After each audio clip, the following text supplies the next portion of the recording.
Well, good evening and happy Easter weekend from the Young Family Athletic Center in Norman, Oklahoma, where tonight it's NXTPRO Circuit basketballs. 4 17U teams will square off as everyone starts to find more of a groove and a rhythm as the season continues. First up, it's BYC Elite and DC Kings. Should be a great matchup. They're both ranked in the top 35 in the NXTPRO standings.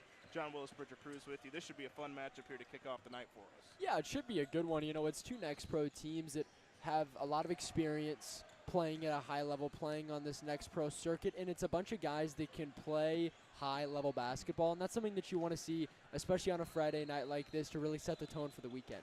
For BYC Elite, 4-0 in Puma play so far. They've got some dudes. One guy I'm excited to see, Aiden White. They talked about him a lot and how he's able to shoot the basketball. Yeah, 135 threes in his high school season. He was voted all-region. He went to Burke Burnett High School. I mean, he's a guy out there in Texas. His coach was quoted saying to me in a phone call, and I quote, he shoots the leather off the basketball. And watching him in warm-ups and watching just how he shoots the basketball, looking at his form, coach might just be right about that. How about this DC Kings Denton 17U team that's based out of Texas? They've got some dudes too, but it feels like they're pretty well-rounded. It feels like anybody could really have a good night for them tonight. Yeah, and I think that's what makes them so fun is there's 12 guys on that team, and all 12 guys could be able to contribute in their own way. And it's just a lot of guys on that squad. And like you said, we don't know who's going to give you the good night tonight, and it's so unpredictable. In teams like that, it's tough to scout and it's tough to consistently guard them. But as a program, that's a program that's been here for a while, and they've been dominant for a while as well. BYC Elite tonight is in the baby blues. Always a great uniform. DC Kings Denton, they are in the all grays, and so it should be a fun one. Again, first of two for you here tonight on our YouTube page. We'll also bring you Rogue 17U and Fam Elite 17U Jackson. So a couple of really good matchups here tonight in this NXTPRO circuit, and what should be a fun weekend in Norman, Oklahoma. Yeah, should be a good one. I've never been to Oklahoma. This is my first time here. It's been a pleasure. Have you been to Oklahoma? I have been to different parts of Oklahoma, and I've been to the OKC airport, but never actually in OKC in the Norman area. So it's been exciting. Yeah, it has, and this is a fun venue to do this at as well. Almost brand new, the Young Athletic Complex. It's one of the better ones. You know, I was in Monroe, Louisiana. That one, just a year and a half old, a beautiful complex, but this one right up there with the one in Monroe, Louisiana. Just about ready for this opening tip between BYC and DC Kings. Glad to have you along for this NXTPRO circuit action. It'll be Rondell Lewis to jump for BYC. It'll be Roy Mongo to jump for DC Kings. We are just about ready for basketball here on this Friday night. Always fun to play some late night hoops. Friday night lights, especially in what is a fantastic facility. This is a cool place. Yeah, it is. It's a fun one. And you know, this game, I really think, looking at these two teams, the talent will be there offensively, but who can play better transitional defense? I think that's going to be a huge part of whoever comes out to get the win today. Still waiting for the opening tip here between Mongo and Lewis. We're just about ready for this game between these two teams. Doesn't really feel like any team's got any kind of a height advantage in this one. And I think we're going to have some technical free throws here, probably for some uniform issues. Yeah, that's what it'll be. It'll be one free throw over there for DC Kings United to get things started. It'll be Charlie Milne who will be at the free throw line here. He's from Denton. He will attempt the free throw here for DC Kings. That one touched every part of the rim, but just couldn't fall down. He gets 2 technical free throws here. Second for Milne, floated up. That time it bounces around and through. I know he's getting a third.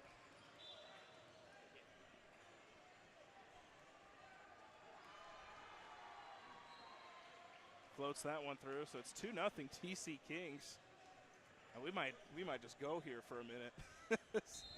Milne attempts another free throw, and he sinks it. This is quite the way to start here in a couple night games. Here from Norman, Oklahoma. Hey, he's not touching the rim anymore. He's floating these one up and through. Well, for Milne, I mean, this is a great little warm-up for him. Not only did he get around a 5-minute warm-up, now he gets free throws that'll count towards his score, and it's warming up his shooting arm. Well, he continues to put DC Kings in front with the game not starting, and he knocks down Quite a few there at the end before we get the opening tip-off between DC Kings and BYC. Yeah, 6-0 to start the game.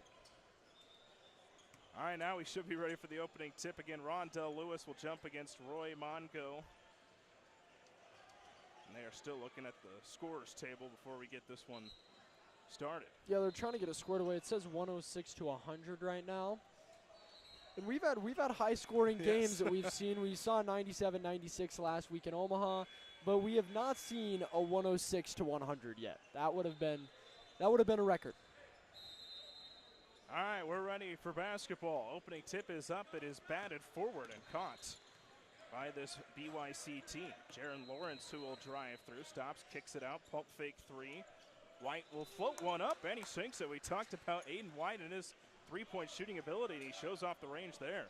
Yeah, and it looked extremely comfortable as well, shooting the basketball. You can tell it's something that he's comfortable doing. Here's Milne with the good headband look. Always love a good headband as Mongo hands it off right back. Milne dribbling on the wing. Tries to play off a screen. Good defense here from Aiden White, who's blanketing him at the top. Now they throw it down low. Taking it to the cup is Cheadle, and Cheadle finishes with the left hand. Now quickly the other way. White pump fakes, reloads. Wing three, too strong, but an offensive rebound. BYC kicks it back out.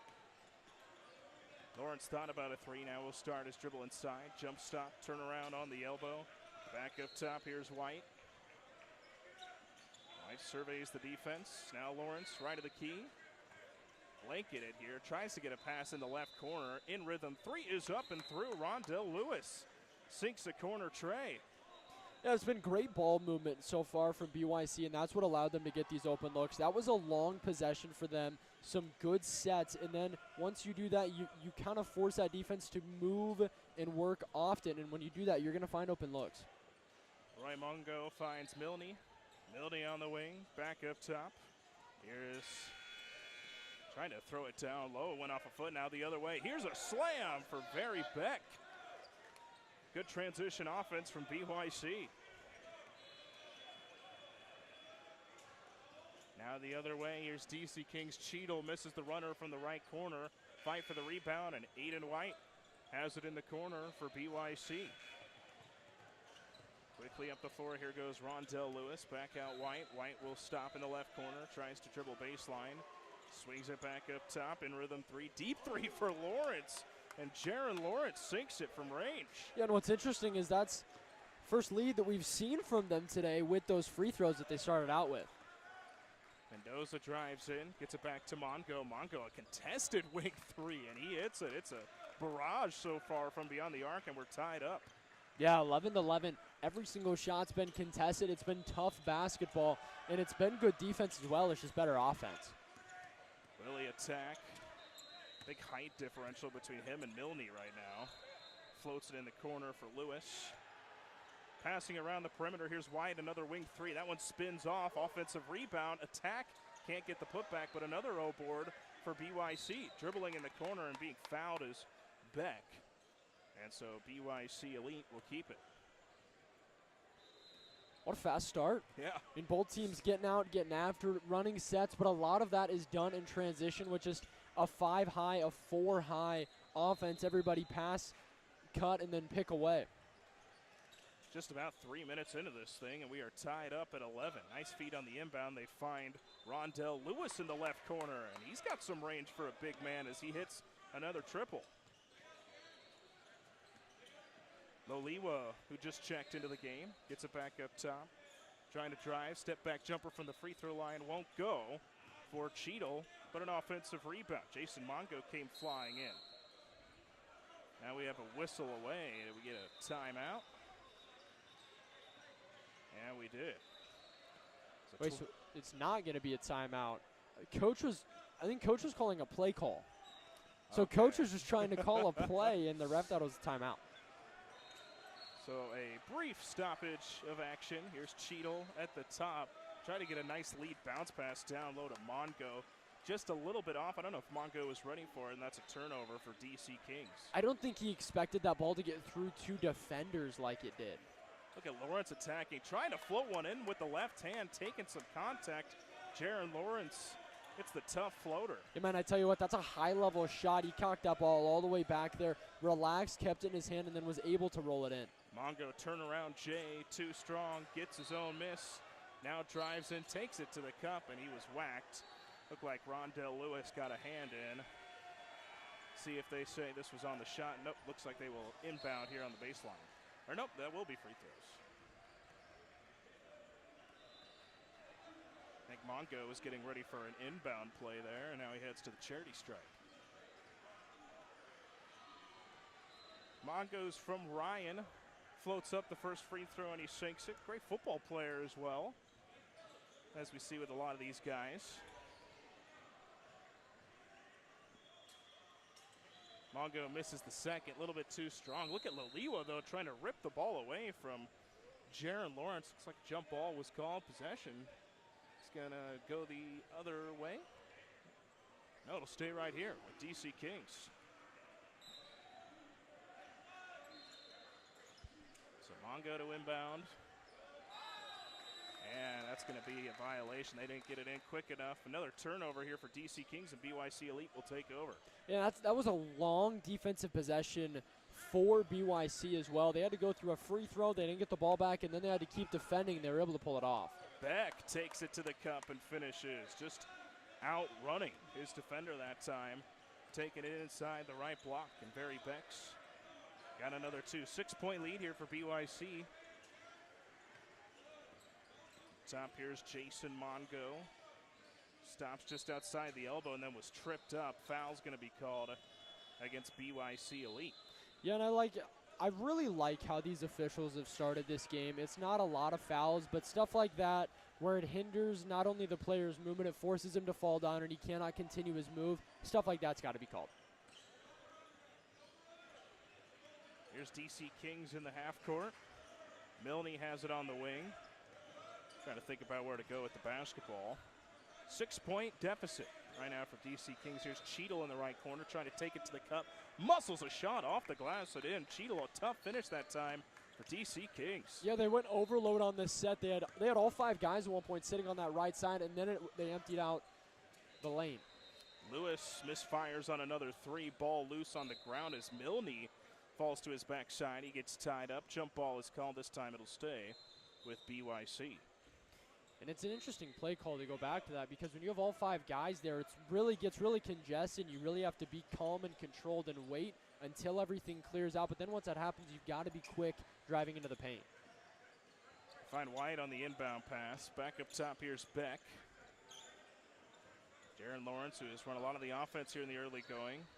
Attack now, right wing. He will take it to the cup, and a nice little floater from a couple feet out. Good touch that time on the teardropper. Yeah, that's a tough lay as well, and it's a good first step that does it. It's the pump fake right, and then you're stepping left right away, beating the defender in. Mongo trying to spin off a defender, and Jaron Lawrence gets a hand on it, rips the ball away on his backside, and he throws it back to Aiden White. Right up the floor, hits a cutting Beck, and Beck trying to go up with the one-hand slam. Wouldn't go, but an offensive rebound and put back for Willie Attack. Beck went for the rim rocker. Didn't fall that time as Lawrence gets a hand on one, sends it out of bounds.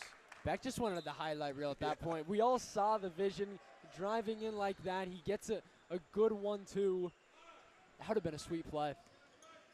Hudson Torres getting his first minutes of the game for DC Kings. He inbounded that basketball. Torres now has it at the top, takes a screen to his left. Step back left wing 3. That one is off, and the defensive rebound goes to Rondell Lewis. BYC the other way with it. Aiden White stops, contested 3, just spins out. Even when he's missed, it's been close. As Torres now heavily pressured on that far sideline, he turns it over. Lawrence up ahead. Here's Aiden White on transition, lays it up and in. Yeah, and just more good transitional defense, translating right into offense. You trap in the corner. White understands that what he needs to do is just slowly leak out. Then once he does that, that ball's poked away, and he's got a wide open layup. Torres looks to attack, swings a pass. Mongo, left corner 3, left it short. And White, the nice strong defensive rebound on the block. White up the floor, stop, pop, 3, on its way, short. Lewis trying to muscle in the rebound, and from behind, Cheadle trying to rip it away. Looked like Cheadle was a little too physical that time. You know, and I think if that's anybody else taking that spot of 3, I'd say, you know, maybe go inside, maybe run a set, see what you can do. If it's Aiden White, let that thing fly. Lawrence on the baseline, lobs it up. Aiden White catches. He pump fakes another 3, takes it in, finds Lawrence. 3 on the way, left it short. Fight for the rebound. Horniker trying to rip it away, but it ends up in the hands of the DC Kings. Here's Cheadle up the floor, stops on the lane line, kicks it out. Left wing 3 is sunken by Corday Brown. First time we're calling his name tonight. Yeah, it was a comfortable looking shot for him. He just came in a little bit late, and there was no defender there to follow him. Just wide open on the left wing to set up a 3. Beck has it at the top, blanketed by Loliwa. Beck drives in, tough contested floater, just short. Horniker had the rebound and then had it batted away.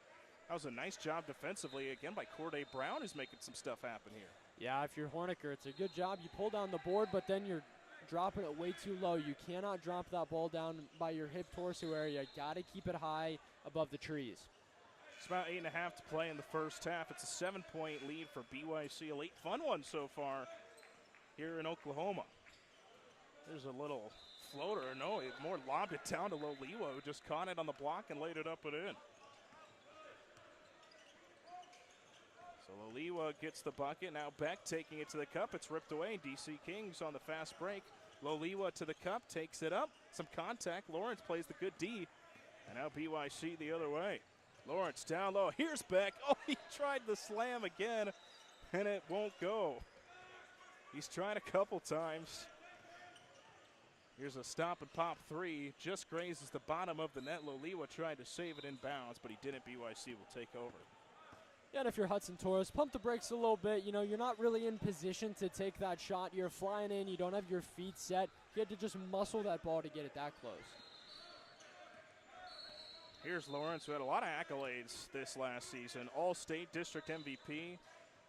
Well over 20 points per game this season. He was awesome as White takes a wing 3, and he sinks it. Aiden White, what a first half he is having here for BYC Elite. Torres swings it. Here's Mendoza looking to drive in. Stops in the lane. It was poked away. Aiden White making it happen on defense as well. White, great feed left of the cup to Willie Attack, who lays it up and in. Once again, I've been impressed with BYC in transition right now. That ball is barely touching the ground off a dribble, and it's a lot of passing, a lot of cuts, and a lot of smart movements, and it's going to be tough to stop this BYC team in transition. Seems like DC Kings is trying to play more of a half-court game as there's another steal. Lawrence to the cup. Nice little readjustment as he lays it up and in. Yeah, they are, and you know, DC Kings right now, that half-court game is like could work, but I got to see more off-ball movement from you, and you've got to stop relying on your point guards to do all the dribbling. Horniker causes some issues. Turnover the other way. Here is Rondell Lewis, who gets the bucket and the foul. Chance at the three-point play. I mean, good players make tough shots. It's a great example of it there with Lewis, but again, it's all set up by defense. You force the turnover, you get yourself running in transition, and then all 5 guys are beating nearly everybody from DC Kings down there as well, and that's why they're able to get that shot up. How about Rondell Lewis, though? He showed off his range, but has also made some tough looks inside as he completes the three-point play. It's from Willis High School. Out in Texas, averaged 10 points per game this last season. Building off a screen, floater from 15 feet, bounces off. BYC the other way with it. Lawrence, step back 3 from the wing, too strong. Horniker trying to tap the rebound away for BYC. It went out of bounds. I think they're going to say it was off of Ojak Loliwa. 15-point lead here for BYC. Starting to get a little bit of separation here between DC Kings. Lawrence lobs it in, and a travel is called by Willie Attack, who is just doing a little bit too much that time, and DC Kings will take over. Yeah, and right now, if you're DC Kings, you minimize the turnovers, you're right back in this game. A lot of this has been caused. You turn the ball over around three-quarter court, and you have 4 guys back there all within the painted area. They're not going to be able to get back quick enough to play defense. Just about 6 minutes to play, first half. Loliwa trying to get a pass down low for Roy Mongo, and that pass was just off. It looks like DC Kings is going to get some help with a foul here on BYC.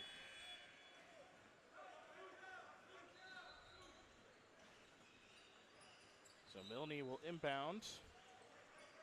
Lobs it in, catching is Mendoza. Stops, free throw line. 14-footer is off. Fight for the board. It went off the foot of Very Beck for BYC, and so DC Kings again will retain possession.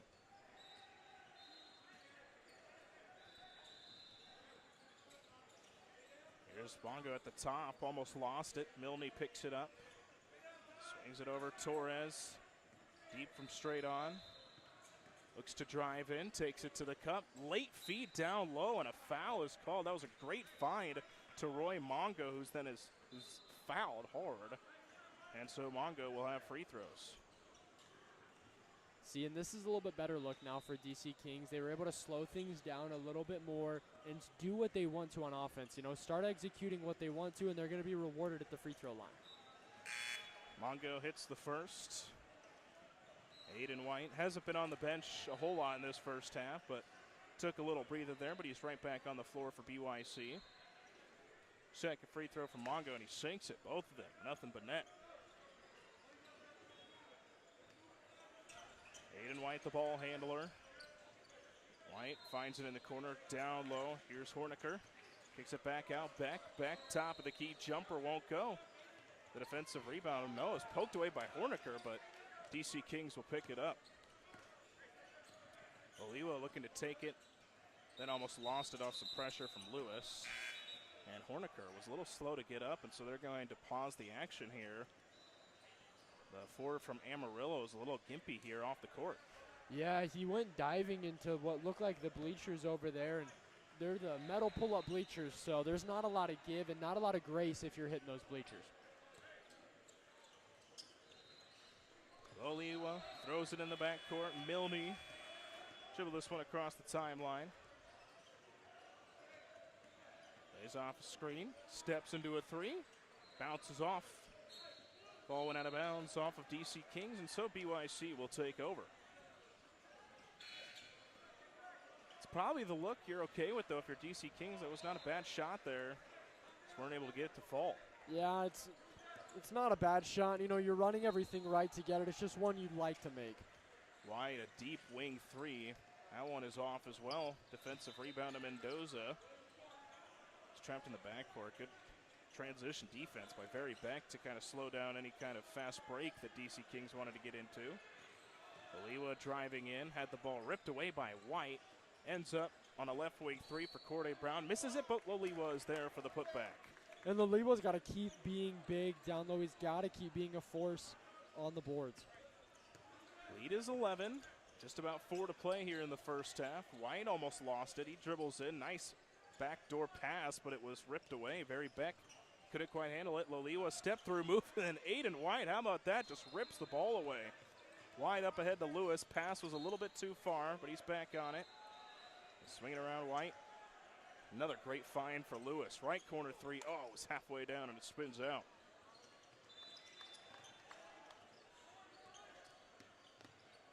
Milne pressured here by Beck. Beck has been great defensively as he almost poked the ball away, but he was called for a foul. Got a little bit of the arm there that time of Lojak Loliwa. So it's almost like we've seen the same ideas and strategies work for both teams at different times. We just saw a lot of pressure be put on defensively by DC Kings, and then they started to be able to get out and run in transition off of turnovers. Nearly the same thing we saw BYC do earlier in the first half. Good to see Horniker check back in for BYC after he limped off the floor, but he was not gone for long. Mongo catches right corner. Tough jumper from the right corner as he hits the deck. He nails it. I don't know what else you're supposed to do if you're Horniker. I mean, he hits the ground. Your hand is in his face. He has to fade away to shoot it. White tried to get a pass cross court. It went off the right of the backboard, and so that's how to play, and DC Kings will take over. And again, I like the defensive pressure that's really picked up for DC Kings. They're forcing BYC to have to handle the basketball in these tight situations. Right now, BYC is just not ready for it. Milne doesn't take a ball screen, instead feeds it in the corner. Here's Mendoza, a three went off the top of the backboard, bounces off. Yeah, and in his defense, it's a little bit odd, the setup here. These baskets are just free hanging. Aiden White takes it to the cup. He had a shot rejected by Loliwa. Ends up getting the ball back. Here's Lawrence. Lawrence looking to drive in, lobs it down low. Beck tried to one-hand catch it. He's trying to get that highlight dunk. Hasn't been able to get it yet. DC Kings the other way. Brown trying to drive in. Step back, finds Mongo. Mongo now his left wing jumper misses the unit. It's a little heat check for Mongo. I mean, he was looking to go step back after he went behind the back. It'll calm him down a little bit. Beck trying to take it to the cup again and ended up deflecting up, got it, and then goes up and is fouled. And so Beck will head to the free throw line here for BYC. You know, Beck has really tried a creative ways to not get a bucket so far. So now he's at the free throw line. He's got a chance to do it. But yeah, I mean, it was 3 missed dunks, and he's gotten offensive rebounds. He's gotten good looks at the basket. He just hasn't been able to convert. And you mentioned he's had a couple of those dunks that have almost gone. He does sink the free throw here. But I got a good feeling. I think he'll get one. I mean, at this point, if he keeps trying at this rate, like statistically, he's bound for one. Beck, his second free throw here for BYC. They're up by 10 with about 2:15 to play in the first half. That one is strong. Horniker tried to tip it. Loliwa saves it in. Beck picks it up, takes it to the cup. Blocking foul called, so it's an and one opportunity for Barry Beck.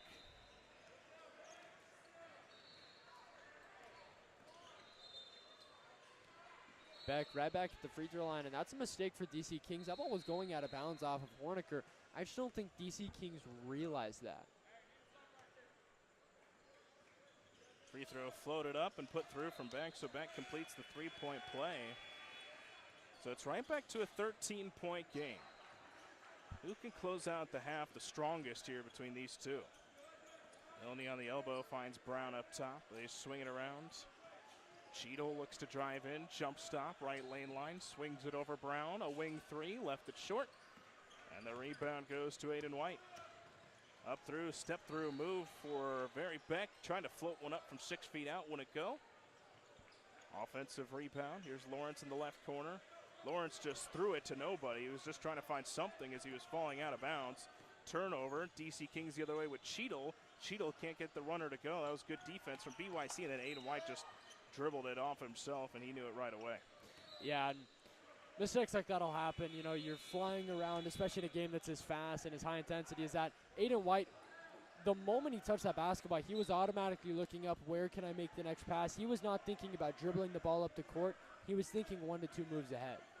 Minute 20 to play in the first half. 13-point lead here for BYC. Hudson Torres working at the top. Finds a corner three for Mongo, and he can't hit it.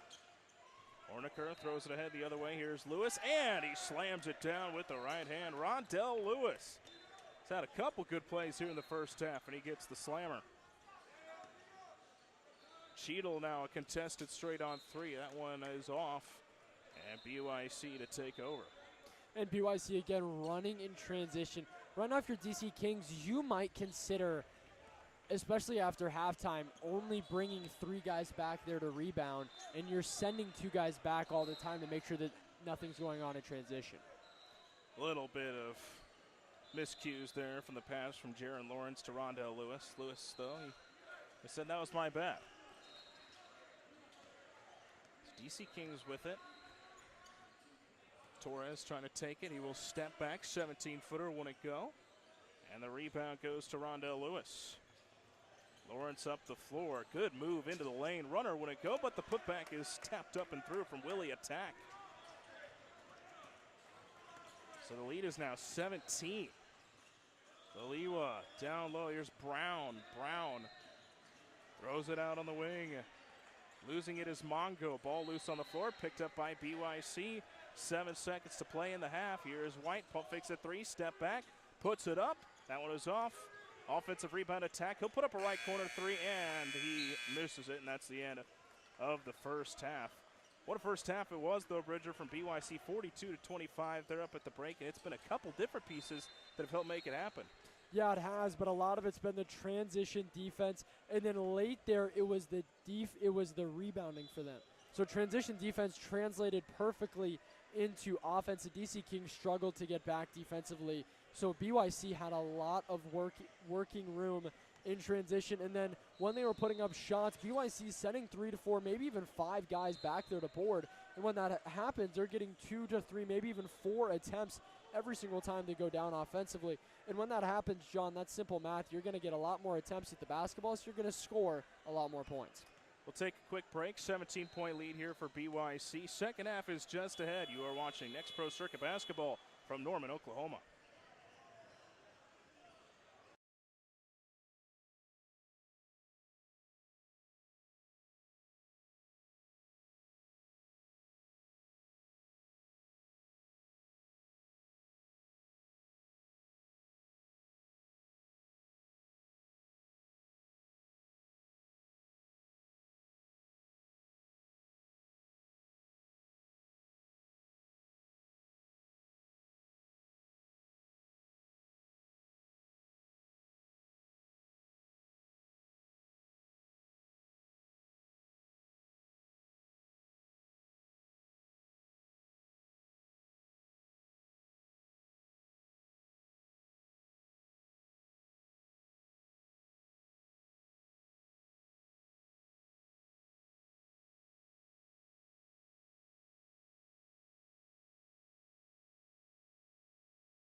(42-25), BYC leading this one at the break, and it was kind of close, competitive there to start it, but a really kind of late surge from BYC, and they got a big lead here at the half. Yeah, they did, and I talked about it before we went to break, and I'll say it again. Transition defense translating into offense, and then domination on the boards, and it's just great defense right now for BYC. DC Kings, though, they got a lot to figure out, but they still have a full half to do it. I mean, they're not out of time by any means. So it'll be Jaron Lawrence to start out this second half for BYC. They're working it right to left here in this second half. They swing it over. Here's another three that dances off for Aiden White. There's Cheadle up the floor for DC Kings, and he had the ball poked away. Another turnover. Lawrence taking it to the cup. Step through move, and he finishes with the left hand. Jaron Lawrence showing off the moves that time. I've been really impressed with Aiden White's defense today. That's the 5th or 6th time that I've seen him poke that ball away at half court and then kind of run the offense from there and keep the transition going. Corday Brown calling the plays, getting the plays from the bench. Mendoza up top. Here's Roy Mongo. Mongo trying to direct traffic. Nice pass to a cutting Mendoza. Runner is off the glass and through. That was a great find that time. Nobody accounted for Mendoza. That's a good set. I mean, that's something the DC Kings wants to do. They want to set things up and they want to take their time. Back hits a cutting Lewis. Turnaround Jay bounces around and in. Rondell Lewis continues his nice game for BYC. Yeah, he's had a nice game so far, and DC Kings really hasn't had much of an answer for him. Brown on the wing, down low, attack, and they threw it away. BYC gets it off the turnover. In the corner, here's Lewis. Lewis taking it to the cup. Teardropper wouldn't go at the left hand. Attack saves it inbounds. Lawrence in the corner. Swinging around attack. Pass cross court. That was a strong pass. Floater might have been partially blocked that time. He gets his own miss. Can't finish. Ball batted around. And finally, DC Kings is able to poke it away, but not until Barry Beck gets it again. This time he finishes off the glass, and Beck Man, he is a spark plug. Lots of energy from Beck. Man, not only does he want his dunk, he wants his defensive minutes as well, and right now that has been showing for him. Milne hands it off. Here is Mongo. Back to Milne in the corner. Milne dribbling baseline. Bounce past Cheadle. Right corner three. Bounces around and off. And Lewis. Nice strong one-armed rebound. Attack up the floor the other way. Good finish with the left hand. Got perfect amount of separation. And he gets the deuce. And once again, even if he doesn't make that shot, he has three of his teammates all surrounding the cup. Only one guy from DC Kings had gotten back. Either way, they were going to have 2 to 3, maybe even 4 more attempts at that bucket. Brown on the wing, looks for a ball screen. Doesn't take it, now drives in. Elbow jumpers off the glass and through. Corday Brown calling bank for DC Kings. BYC Elite with it in the half court. Up top, here's Beck. Back to White. White splits a couple defenders. Look at this ball movement. Lawrence takes the three, sinks it, plus a foul and a chance at the 4-point play for Jaron Lawrence. Not only can BYC move in transition, they just showed that they can move in the half court as well. You talked about it. The ball movement was fantastic.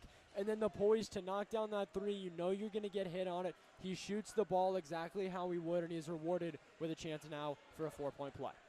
With the game separated by more than 20, clock does begin to run as Lawrence's free throw was short and it bounces off. Torres up the floor the other way. Loliwa just checked in. They give it to him, and he's able to muscle a shot off the glass and through. Good ball movement that time, answering from DC Kings, finding Loliwa.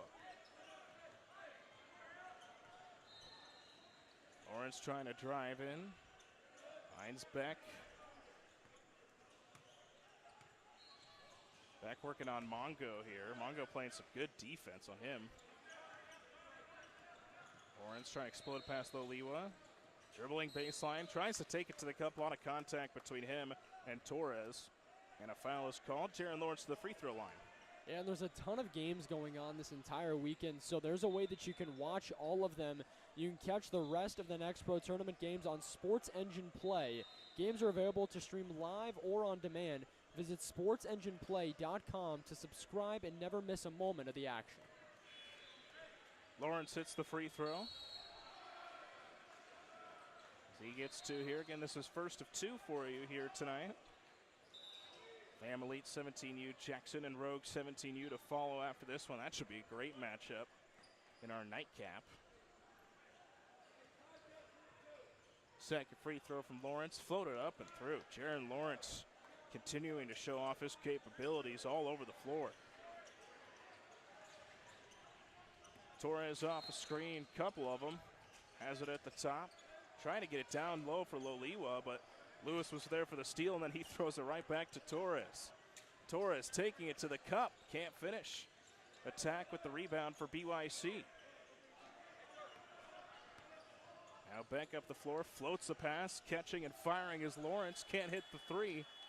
It was too strong, and then a foul was called on Rondell Lewis on the rebound, trying to rip the ball away from Torres. Yeah, it's a good call. I mean, you love to be aggressive, but again, I'll go back to what I said in the first half. If it inhibits the player in making the move, or it's something that will affect him and how he's either trying to move towards the basket or trying to move the ball up the court, it's going to be called. Nice pick and roll here as they get it down low to Cheadle, and Cheadle is fouled. That time, Hornecker just a little bit too physical. Just about 10.5 to play here in the second half. 55-31, BYC leading it. They got into that 20-point mark and just have looked pretty good. I do like what DC Kings has been doing. They've been getting some of their bigger guys, and they've been getting them to go downhill. So either it's a pick and roll, or they're just slipping the screen, or they're just backdoor cutting. They're getting the ball to these bigger guys to go downhill, and then they're working hard in the paint to get to the cup and then at the free throw line. Cheadle hit the first, and he hits the second. Both of them looked good for DC Kings. Under 10 to play in the second half. Back with it. He's had a good game for BYC as well. There's Lewis in the corner. Back up top, attack. Attack drives to the rim, and he floats it up and through. Willie on the attack. You had to do it once. I had to do it. Saw my opportunity and went for it. DC Kings in the half court. Pump faking is going to get it back up top, and Torres is able to float a three up and through. Hudson Torres hits the straight on three. So it's a little bit of life now for DC Kings, still down by 21. So you kind of begin to wonder if they start doing this a little bit earlier on in this game, do we see a much different outcome? Here's a three from Aiden White, and he cashes it home. Aiden White, another three. It's time from the right wing. Well, if Aiden White keeps shooting like that, then no. Here's the Lewa trying to explode pass, spinning, floating, left-handed, wouldn't go. And BYC with the rebound. Rondell Lewis is able to keep Loliwa away. At the top, here's Beck, jump stop, trying to find Hornecker in the left corner, and Hornecker just lost it. And so it's a turnover for BYC. Interesting thing about DC Kings, I was talking to a few of the guys there. You know that they are not only a basketball program, they have track, volleyball, basketball, baseball, lacrosse. I mean, they are a all-sports program. That's a whole organization. Awesome to see the work that they're doing in all different sports. Three from the right corner. That one was short for Jason Mongo. Ball was tipped out of bounds by BYC, and so DC Kings will retain it with the clock running just about 8 minutes to play in the second half.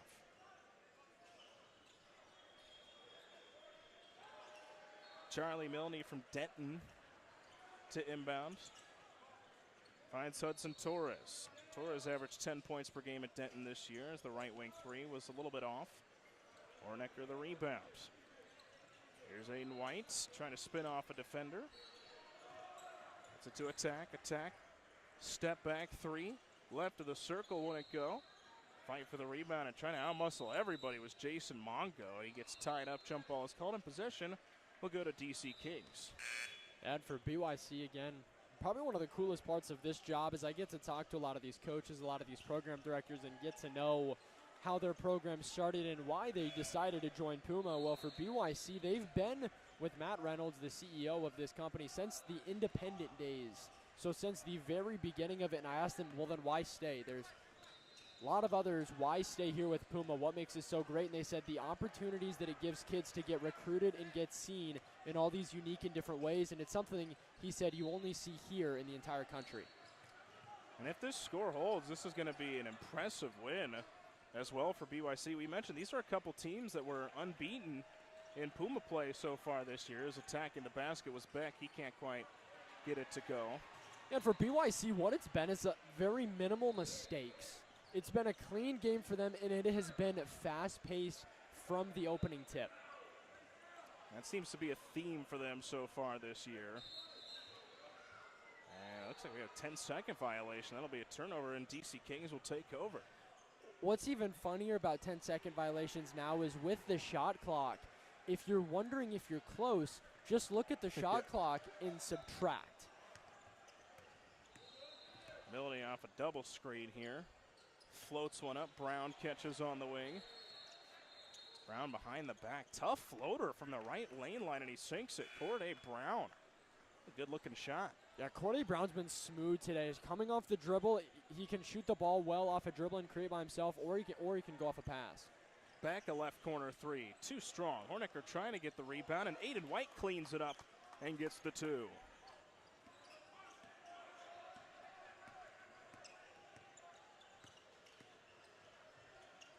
Mongo will now cast up a three on the other end. It's too strong, and Lawrence got the rebound and was fouled from behind by Cheadle. Rondell Lewis will come in. He will check out Hornecker. Again, it hasn't just been one guy for BYC. I feel like Rondell Lewis, Jaron Lawrence, Aiden White. They've all had a pretty big impact on this game. Why they're up big. Lawrence attacking. Great feed. Rondell Lewis left of the cup, plays it up and in. Yeah, it's a great move. Lewis just kind of sitting patiently in the corner, almost doing a little bit what BYU would do this year. Sit patiently in the corner, and you're either hitting threes or you're cutting to the basket. Lawrence gets the rebound after the miss by Cheadle. Lawrence takes it to the cup. Nice stop, finishing with the left hand there for Jaron Lawrence. Corday Brown trying to split a couple defenders. Ball loose, picks it up for DC Kings. Back up top, here's Cheadle. Hands it off Milne. Milne working towards his left. Screen to his right, now back to his left. Puts up a three. Spins in and out, and Lewis, nice strong rebound with Cheadle right there. And BYC back with in the half court. About 4:15 to play in the second half, up 66-38. Nice pass, find. Aiden White, right corner three, and he puts it through.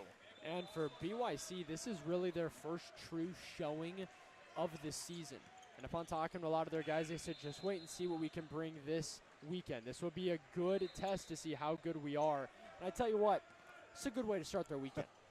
Yeah, what a way to start it. I think they're making maybe a little bit of a statement here tonight that BYC is here. It's really a tackle check-in with 3:43 and rolling to play in this second half. And last year they finished in the Elite 8 in the Pro 16. They got roster upgrades as well and lots of returners.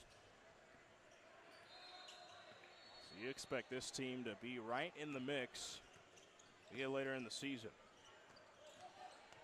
Here's Cheadle, nice backdoor pass down low. Mendoza kicks it out Milne. His three was short.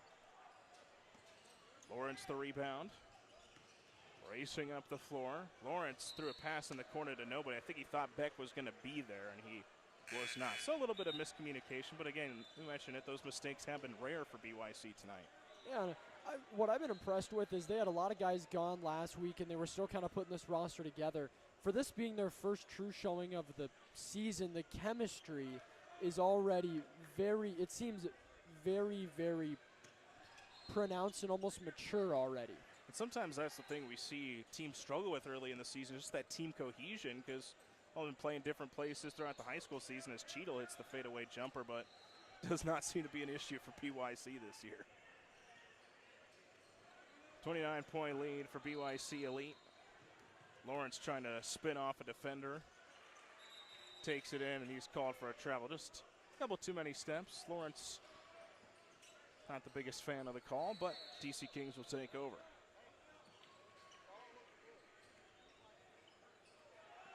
And don't go anywhere. We'll have a second game for you. Rogue 17U and FAM Elite 17U Jackson. That'll come up after this one.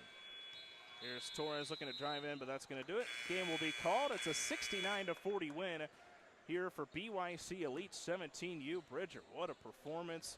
Multiple guys getting it done. That was an impressive showing from BYC here tonight. Yeah, to be told that this would be the first true showing from them, and they put on a show. I mean, they looked polished. There's still a lot of things for them to clean up throughout this season, and that's what you want to start this season. You don't want to be peaking right now, but this is a really good starting base for them to build upon.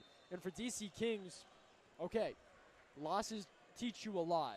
So now you know what you need to work on. You know it's a lot about transition defense and a transition offense, getting out and running and being comfortable, handling the basketball. So both teams learning a lot. Another thing I wanted to point out, Beck did not get his dunk. He did not. He did not. I know. I felt bad. I probably jinxed that one for him there, but you got to feel like that they could have a pretty big weekend here, and I think this just is maybe a showcase of what it could be moving forward. Definitely, and as the season progresses and they play tougher opponents throughout the season as well, they're going to have to continue to get sharper in all parts of this season, but still a lot of season to go for both these teams. There's no reason to give up hope yet. You got a long weekend and a long season ahead for both these squads. Again, 69-40, BYC wins this one over DC Kings Denton 17U. Game 2 of our doubleheader is coming up. Again, it's Rogue 17U and FAM Elite 17U Jackson. Should be a good one. For my broadcast partner, Bridger Cruz, I'm John Willis. We'll see you here in about 15 minutes.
Welcome back here to the Young Family Athletic Center here in Norman, Oklahoma. It is game 2 that we're bringing you here today. This one between Family 17U Jackson and Rogue 17U. John Willis, my broadcast partner, Bridger Cruz. Glad to have you along here for game 2. And another good 17U matchup that we have here tonight. Some experience at some of these big games. Yeah, this one's going to be fun. 2 NXTPRO teams head-to-head on a Friday night. We just saw a good one. This one should be even better. You talk about experience. These 2 teams have it. A lot of guys on these rosters comfortable playing in these big situations, but it's going to come down to, John, once again, who can play better defense and who can make it translate into offense. Let's talk about this Fam Elite team. Won the 17U Next Championship last season, this being their 3rd event of the season. 5-3 so far in Puma play, but they've got the experience. They're going to play a lot of games. It's a fun team to watch. Yeah, they are. I watched them the first week that they played. They were out there in Duncanville, Texas. They were fun to watch, and how they play basketball is fun. Probably we talked about it, probably the best quotes we got from them was, they love the pick and roll.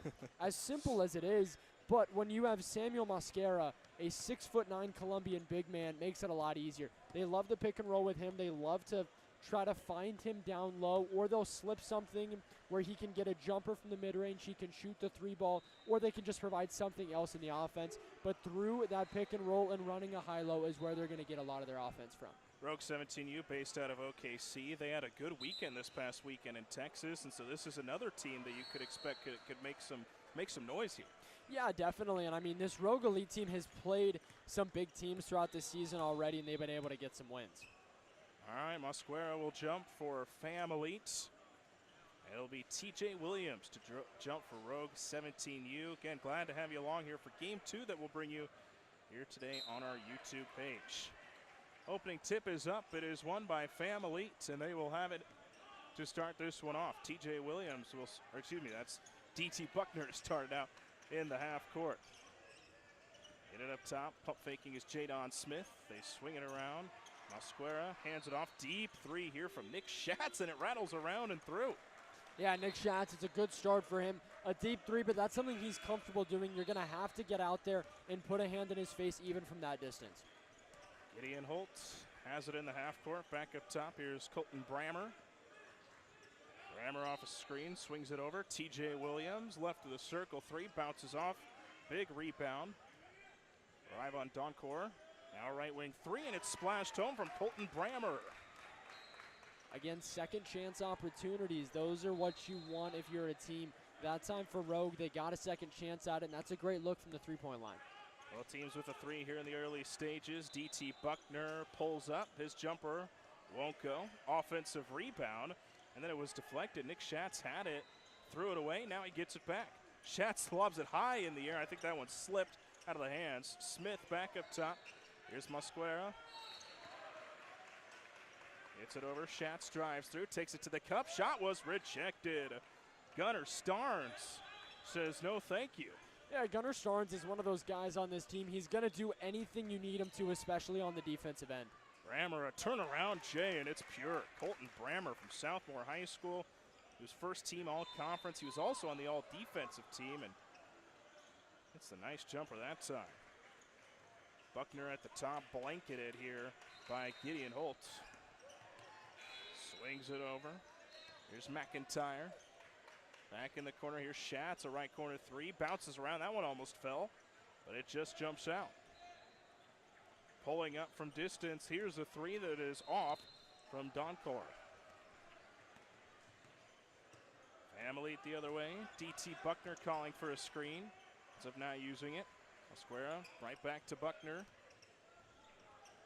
Buckner trying to drive baseline, throws it away. Colton Brammer jumps the pass. Brammer stops, lobs it down low, catching is Williams. Swings it over in rhythm 3, Doncor, and it bounces off. Williams with the offensive rebound, trying to back down, turnaround jumper from the corner. Left it just a bit short. Putback wouldn't go for Gideon Holt, but he was fouled on the second putback attempt. I want to go back down to the defensive possession that allowed this to happen. That is a great defensive possession by everybody on that Rogue team. They understand the moment he starts driving baseline, all you have to do is cut off the passing lanes because he can't go anywhere. You cut off the driving lane right there, and the baseline's going to act as a defender. And then again on the other end, Rogue continues to dominate on the offensive glass, giving themselves more opportunities to score the basketball. Gideon Holt, the guard from Norman High School. His coach labeled him as a vocal leader, and that people need to start looking at him a little bit more than they have. He knocks down the first free throw. Second free throw from Holt is fluttered up, spins in and out, and Quentin Stewart, who just checked in, gets the rebound for Fam Elite. So Stewart quickly off the bench here for Fam Elite. Mosquera back up top. Here's Stewart. Swinging around, McIntyre on the wing. It's for a screen from Schatz, takes it to the cup. Tough finish, just left it short with the right hand, and Doncor has the rebound. Starnes trying to drive in. Up top, here's Brammer. Brammer, elbow jumper. That one is off the left of the iron, and it goes out of bounds on the baseline. That's so Fam Elite will take over. Yeah, I'd like to see Mosquera be a little bit bigger of a presence down low, but I think right now the reason that he hasn't is they're almost double teaming him at points. They have Doncor down there as well as Gunnar Starnes, and they're almost just sandwiching him, and there's not much Mosquera can do. About 12 and a half to play in the first half, a 6-3 lead. Get it up top, here's Quentin Stewart, swings in the corner, Schatz another right corner three, and that one bounces off, put back, wouldn't go a couple times.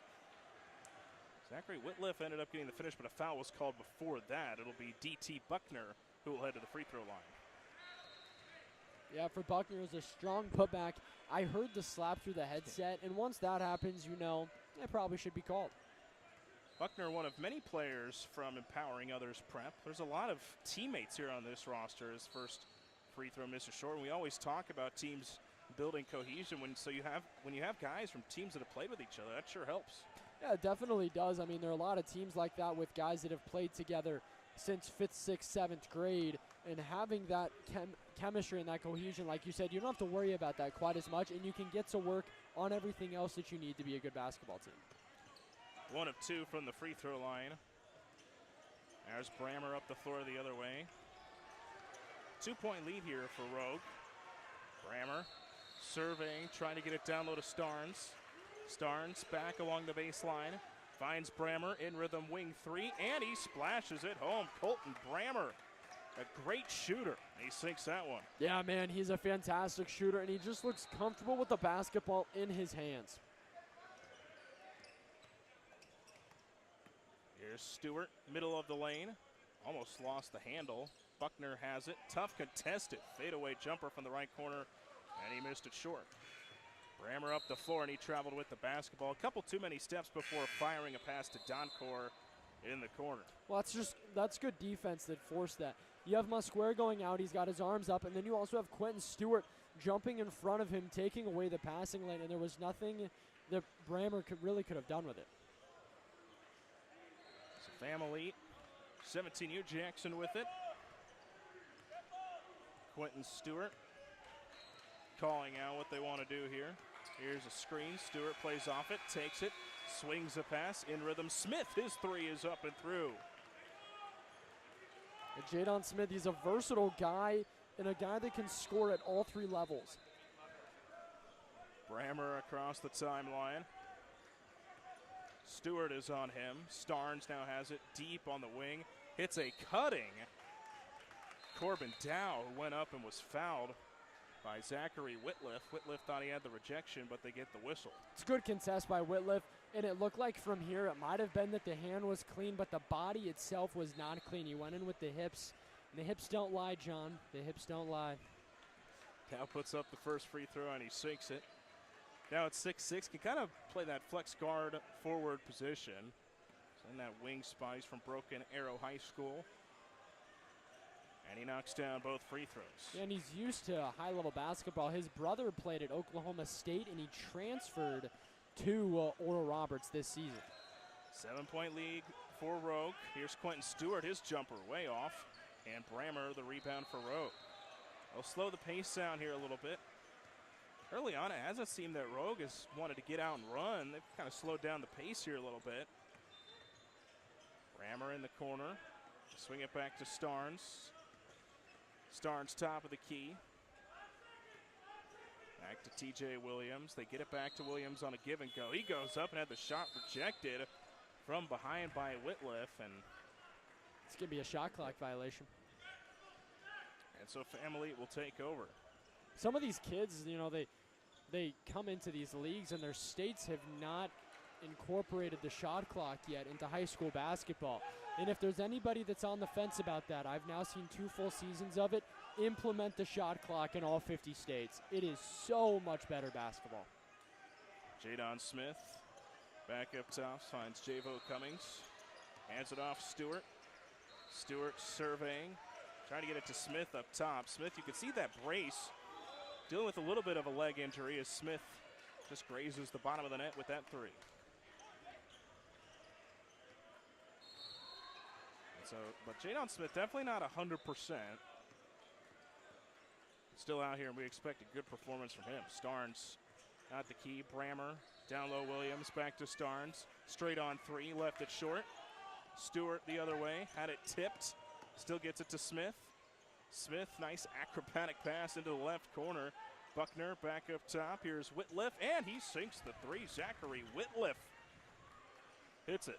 Yeah, and I really like that set. You're driving in, you're bringing another guy in, and then Whitliff is coming in from the corner to the top of the key, and he's kind of just sneaking his way in there, and right when he needs to, he's accelerating. How about Colton Brammer on the other end? Takes the foul, gets the bucket, and a chance at the 3-point play.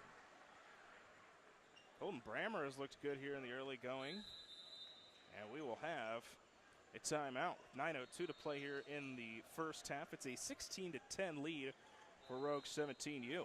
Yeah, and you know, this weekend there's going to be a ton of games going on all throughout the weekend.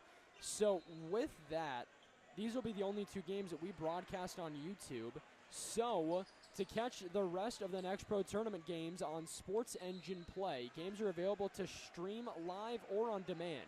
Visit sportsengineplay.com to subscribe and never miss a moment of the action. And 6-point lead here for Rogue 17U over Fam Elite. It hasn't really felt like any team's gotten into any kind of a rhythm so far here in this one. No, we're just about to eclipse the 7-minute mark, and we've also seen both teams be able to transition to different styles very quickly. We've seen high-level transition basketball very quick. We've seen both teams get into sets. We've seen a little bit of both. Now we're seeing teams start going to the free throw line as they're looking to focus more on taking the ball down low and scoring from there. So it's just interesting to see both of these teams. They're very comfortable adjusting with whichever the other one does. I made that more complicated than it needed to be. Out of the timeout, it'll be Colton Brammer at the free throw line to try to complete the 3-point play.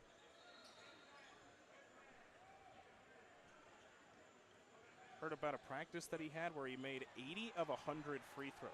He was a great free throw shooter, and he knocks it down. Glad I did not jinx that one. I will correct you. It's even more impressive. That was from 3. From 3? He went 80 of 100 from 3 in one of their last practices before they came to Norman. Yeah, that's even crazier. Here's Stewart taking it to the cup. He can't finish with the right hand, but a foul was called. And so it'll be Jadon Smith. He will head to the free throw line. And Jadon Smith, man, he's a fun guy to watch. And with how versatile he is at all 3 of these positions and how easily he can score, he's a nightmare of a matchup. So Smith to the charity stripe. First one is floated up and through. Smith has earned so many accolades playing with Klein, newcomer of the year, district co-MVPs, 2-time first team all-district in high school. Had a 21-point performance in the 3rd game of the session last week as he hits both free throws. And so that will be a guy to continue to watch throughout the season for Fam Elite as a foul is called. Looked like Smith got a little bit too handsy. Yeah, Smith, he cut him off. Not only did he cut him off, so it probably would have been a body. He stuck the hand in there as well. Full court press here, though, from Fam Elite. They're not making it easy for this Rogue team. Inbound it to Gideon Holt. And Holt will look to work this one up the floor. Brammer has it, far side. It's a cutting Williams. Williams turnaround Jay floats in and out, and then a strong rebound from Whitliff as he hits the deck. Foul is going to go against Rogue. And that's exactly what you want the press to do. You're either looking for the turnover or you're looking to speed up your opponent, so then they're just going to end up making a mistake, and that's exactly what happened. It's been a pretty physical game so far as well between this Fam Elite and Rogue squad, been a decent amount of fouls called here so far. So it'll be interesting to see how that continues to progress throughout the contest. Here's Stewart, finds Whitliff. Now up top, Cummings. Hands it off Stewart, off a screen, trying to give it back to Mosquera. And Mosquera, just inside the lane line, was fouled. And so Samuel Mosquera will head to the free throw line. Yeah, and that's exactly what they want to get into, that high-low matchup. But for Rogue, they didn't make it easy to get that pass in there. I'm not sure how he squeezed that pass in there to Mosquera. And then the moment that he caught the ball, he was going to have to fight to get that ball up, and he did.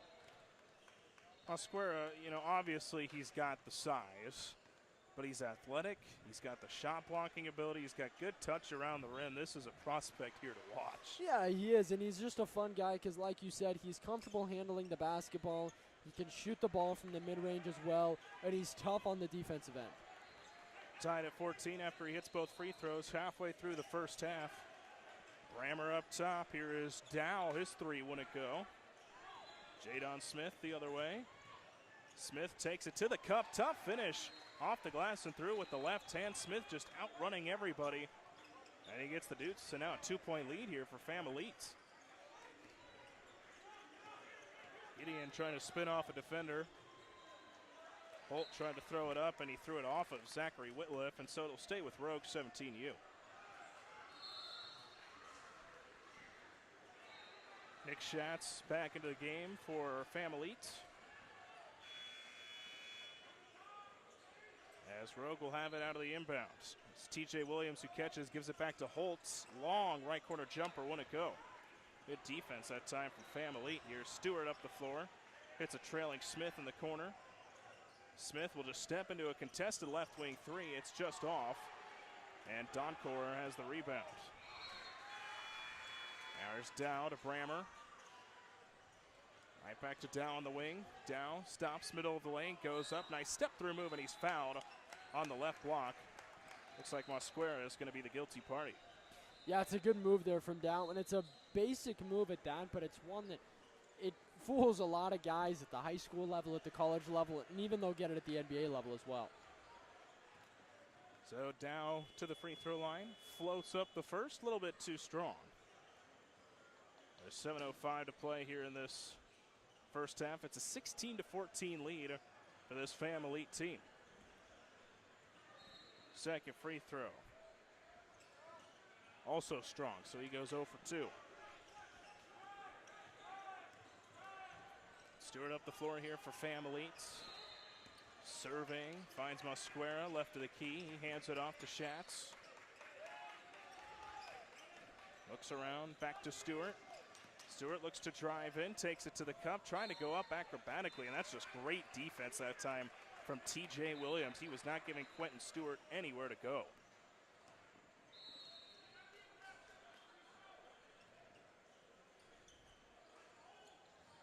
Still this full court press here for Fam Elite. See if Rogue can work their way out of it.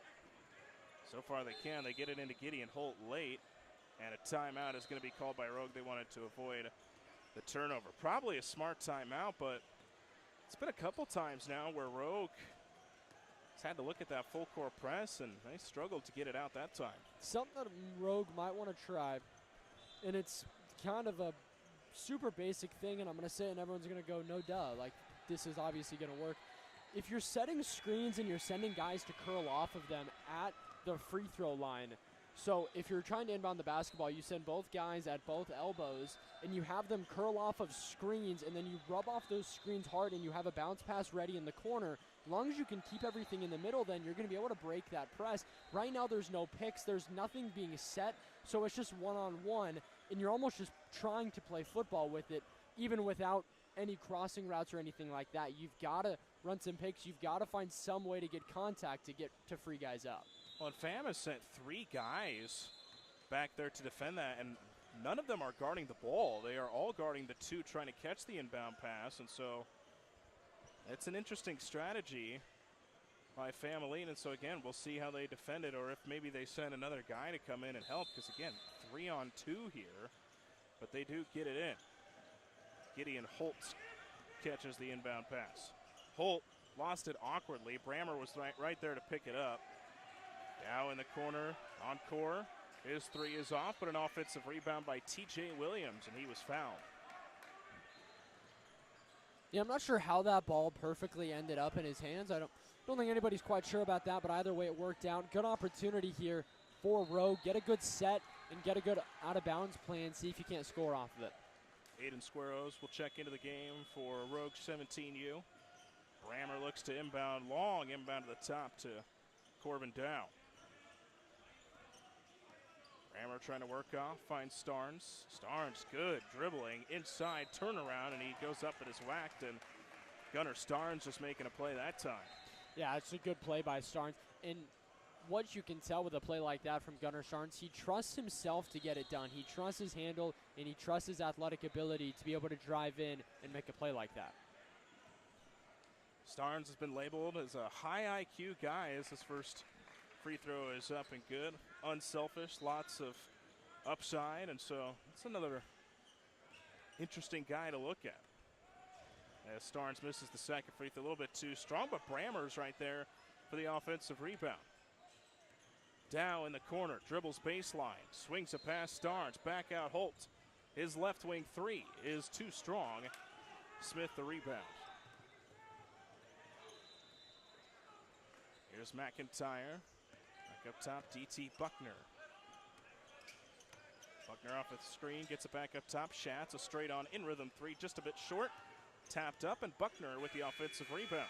Both teams creating second chance opportunities. They both had quite a few here in the first half. It's been a low scoring first half. Buckner again looking for the screen from Mosquera. Dribbling in the corner, going baseline, underneath, and he turns it over. Yeah, and you talk about low scoring. It's been a lot of good defense, but then we've also seen some turnovers and stuff like that, and you can kind of tell these teams still trying to get used to playing with each other, still trying to get used to the sets, and just also trying to get used to how their opponent plays defense and how they're able to exploit that. Gideon Holt trying to race past some defenders. Here's Brammer at the top, trying to spin off. Brammer, great find down low. Holt goes up and finishes with the left hand, but Brammer, another good find. He is a good distributor of the basketball. Now the other way, Smith tried to rock the rim. He went up and is fouled. And so Jadon Smith will have free throws.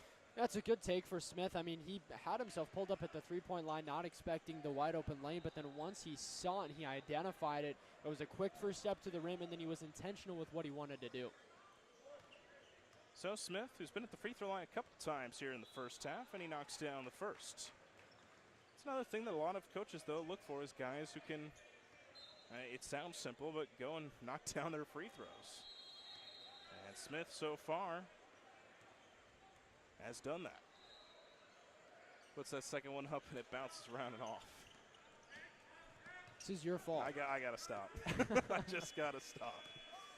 Here's Gideon Holt the other way here for Rogue. Starnes now going up. Right-handed hook shot. How about that for Gunnar Starnes? That looked good. I like this kid. He is fun to watch and just so fundamentally talented. It's a crowd into it a little bit. Here's Whitliff up top. Smith, his answering three, and he knocks it through. 1 point lead for Fam Elite after that was a tough-looking three from Jadon Smith. Yeah, there was not a lot of room for him to get that three off.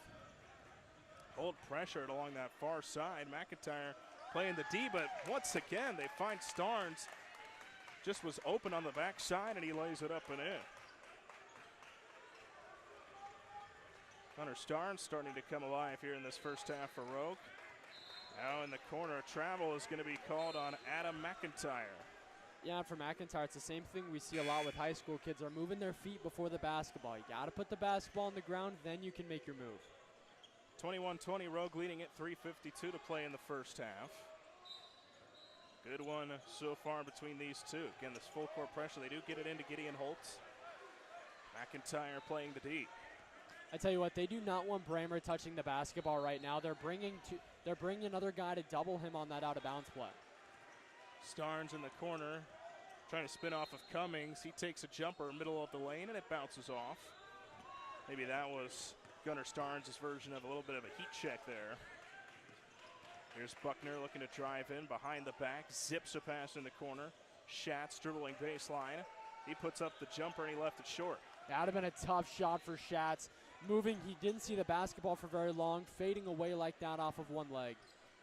Dow almost lost it out of bounds, just saved it into Starnes. Here's Brammer now in rhythm, three-pointer. It was halfway down and it spins out. Now up the floor, here's Buckner. Buckner floater on the move, wouldn't it go? Offensive rebound. Buckner got his own miss. Buckner trying to back his way down. Pass up top, here's Schatz. Catch and release three, and he knocks it through. Good to see him get back in. When Nick Schatz, he was there a lot of the first part of the game, but from the three-point line, we hadn't heard a lot from him for a little while. That's a nice way to reintroduce himself. They zip a pass down low, and great finish. Squaros getting his first bucket of the contest. We're tied. Yeah, and right when that happens, you see Mosquera go right back into the game. Kind of a smaller lineup right now for Fam Elite. They're going to bring their big guy back in. Buckner spinning in. Squaros pokes it away. He gets the steal. Bounce up ahead to Dow, and the pass was a little bit short. Whitliff gets the steal. Now a three from the right wing, and hitting it is Adam McIntyre. Got to get a body on McIntyre like that. You can't allow him to just sit there with a wide open three. 3-point lead for Fam Elite. Here's Brammer, and Brammer just went up and got some contact. Looked like Javo Cummings might have been the guilty party. Probably good for Rogue here. You slow things down, you talk it over, take a little breath, and maybe not even physically to take that breath, just mentally. Calm yourself down a little bit. Get your feet back under you. And just like you mentioned, Mosquera's right back in the game for Fam Elite. Just under 2 to play in the first half. And this will be free throws as well for Colton Brammer. And you notice TJ Williams checks back into the game very quickly right when Mosquera checks into the game. Both these coaches realize that that's kind of going to be the matchup. So I can almost bet you when you see one guy on the floor, the other guy is either on the floor or very quick to sub in. Brammer misses the free throw, but offensive rebound by Williams. Brammer goes up. Whoa, what a crazy shot. He takes the contact, kisses it off the glass from 10 feet out. Honey dips it and then just able to flick it right back up. He knew the contact was coming and he was patient with the shot. Stewart swings a pass. Whitliff hands it off Buckner. Back up top, here's Mosquera. He hands it off. Cummings back up top. Whitliff trying to drive his way down inside. Tie ball game. Here's Stewart. Stewart tripped up, foul call. Brammer was hoping to be running away with that one in the fast break. You could tell both these teams want this one, though. This is a physical game, close game. The nightcap here in Norman, and it's been a fun one to watch as we'll get 1-on-1 free throws from Quentin Stewart. Yeah, this one has been fun so far, and it's so close already. What'll be interesting is how both these teams close out the first half, because a lot of times we'll see teams go on a big run in the first half because they're able to just stay mentally focused for just a little bit longer, and that big lead that they're able to build up in, let's say, a minute ends up being a huge part of why they win a game. Quentin Stewart will hit the front end of the 1-and-1. Corbin Dow will check back in. Both teams with some pretty good size all over the floor. As Quentin Stewart now trying to knock down both and give Fam Elite a 2-point lead. His free throws up. It was strong and not able to get the bounce as Dow almost lost it. Down to one knee trying to keep it. Throws it away. They were trying to get a timeout off. Ball went out of bounds, and it'll be Fam Elite basketball. Yeah, it's good harassment by Fam Elite, and also not fouling. They're right here. There was not a foul on that play either. That's just Fam Elite going for the basketball, and it's constant harassment. And you could hear Coach Barber trying to get that timeout off, but they just were not able to fully gain possession to be granted the timeout. There's Cummings, hands it off Stewart. Dribbling towards his right. Now they throw it down low. Mosquera, and he just dribbled it off his foot. Brammer with the takeaway. Under a minute to play in the first half. Doncor looking to drive in, and now he loses it off his foot, and so a couple back-to-back turnovers here for both these squads. Yeah, not exactly what you want to see out of it, but it's not like we're 46 seconds left in the final moments of the game. Still a full half to play. DT Buckner with a slow dribble across the timeline here for Fam Elite. Finds Stewart right wing. Stewart contested jumper from the right corner. Wouldn't go. Rebound to Williams. Rogue with it. About 8 seconds separating the shot clock and the game clock here for Rogue. We'll see how much they want to hold on to it here. Doncor on the wing, looking. Swings a pass. Here's Squaros taking it to the cup, and the contested left block layup is off the glass and through. Man, Squaros, that's a tough lay for him. It's not like he's 6'6", 6'7", not exactly the tallest guy on the court, but man, he can make a play. Buckner now attacking. Buckner loses the ball. He turns it over, and so now with 2.9 seconds left, Rogue will take over up by 1. And here's a question now. Can Rogue go 2 for 1 with this to end the first half? 2.9 seconds is a pretty decent amount of time. You can get a couple dribbles and get a shot off. They inbound to Squaros. Squaros then just kind of dribbled it off a foot, and that is the end of the first half. Good one so far. Low-scoring game here between these two. 28-27. Rogue leads Fam Elite. We'll take a break, and the second half is just ahead. You're watching NXTPRO Circuit Basketball live from Norman, Oklahoma.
Ready for the second half here of our nightcap between Fam Elite and Rogue at 17U. Been a good one so far. Rogue with a 1-point lead here at the half. It's been a close game, physical, defensive game.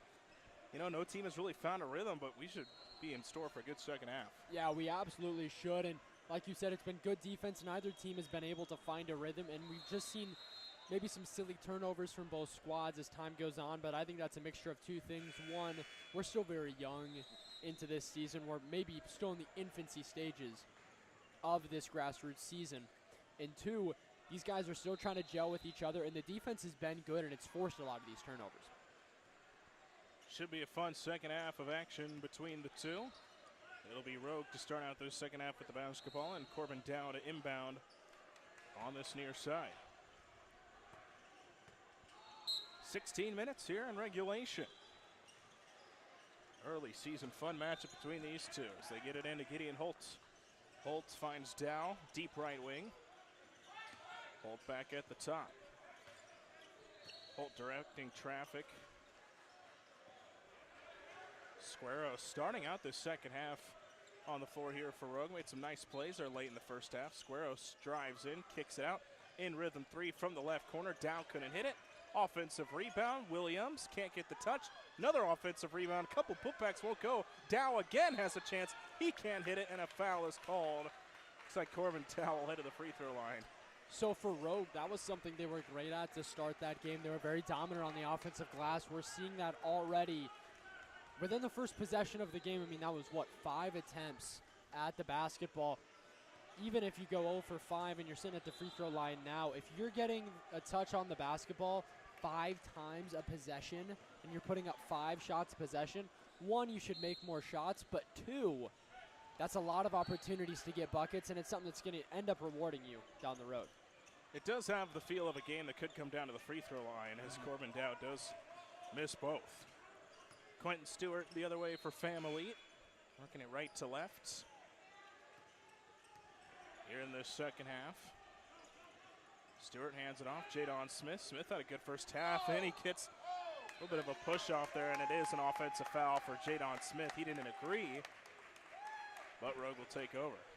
I think it's the right call. I mean, you can't extend like that fully. If you're gonna extend, you got to be a little bit closer to him, and it's got to be kind of a baby extension. You can't fully extend.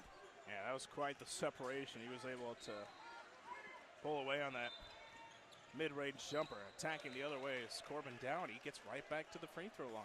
Yeah, and for Dow, if you don't want that free throw to be called, if you're Quentin Stewart, you got to cut him off earlier. You've got to cut him off right when he gets there and force him to pick up his dribble when he's not already in his shooting form. How about Dow, though? For a big guy, he's able to run the floor pretty well. I mean, he had a big head of steam running down the floor as he knocks down the first. Yeah, he is. He's comfortable doing that as well. And also his balance and his body control allows for him to make a lot of these plays. He went 0-2 his last trip at the free throw line. He did knock down the first. His second is up and through, so then he goes a perfect 2 for 2. Next time, minute deep in the second half, a 3-point lead for Rogue. Quentin Stewart just past midcourt. Swings a pass. Here's McIntyre back to Stewart. Schatz, a deep right wing 3, and he nails it. How about Schatz? That's a couple threes for him. Yeah, Schatz, he hits the 3 and he goes to celebrate and stares down his own bench. Gideon Holtz taking it to the cup. Almost lost it. Swings it out. Dow. Right back to Holt. Now Starnes. Starnes had a good first half. He puts up the 3 and he answers. Again, Starnes is just there when you need him. He's going to answer the call. Back to a 3-point lead for Rogue after the Gunnar Starnes 3. Here's McIntyre. Now dribbling along the baseline, right back to McIntyre. Middle of the lane, tries to go up, finds Stewart. Stewart takes it, runner with the right hand, floats it up and through from the left lane line. So Stewart with the tough finish, cuts the lead to 1. Gideon Holt trying to work past this full court press, and he throws it away. With the steal is Whitliff, throws it back. Here's McIntyre, can't finish, and the rebound goes to Starnes. Holtz on the other end is fouled, working his way up the floor. Adam McIntyre's whistled for the contact. Yeah, and if you're Fam Elite, a lot of opportunities and coming away with nothing. That's going to be a hard one to swallow. Gunnar Starnes to trigger it in. Still see this full court press. Again, they send 3, but that's not so that one can guard the ball. That's just so they have an extra man to try to get the steal. Well, they don't. As Brammer was right there to catch the inbound pass. Brammer also, great first half for Rogue. It's Dow, deep right wing. Blanketed by McIntyre. Back up top to Brammer. Dow hits a cutting Starnes, who tried to lob it down for Williams. A lot of contact between him and Stewart will be whistled for the foul. I was going to be shocked if they didn't call that. I mean, that's an in-air collision. If you don't call that, oh boy. Sometimes those can be dangerous too. That one looked to be not too bad as Dow misses the inbound runner. Here's Schatz, step back left wing 3 was partially blocked by Starnes. Starnes got a hand on it, and he continues to make it happen both ends of the floor. Dow underneath here, Starnes. Starnes catches under the bucket, turns around, and he kisses it off the glass and through. Gunnar Starnes continuing to have a great game for Rogue.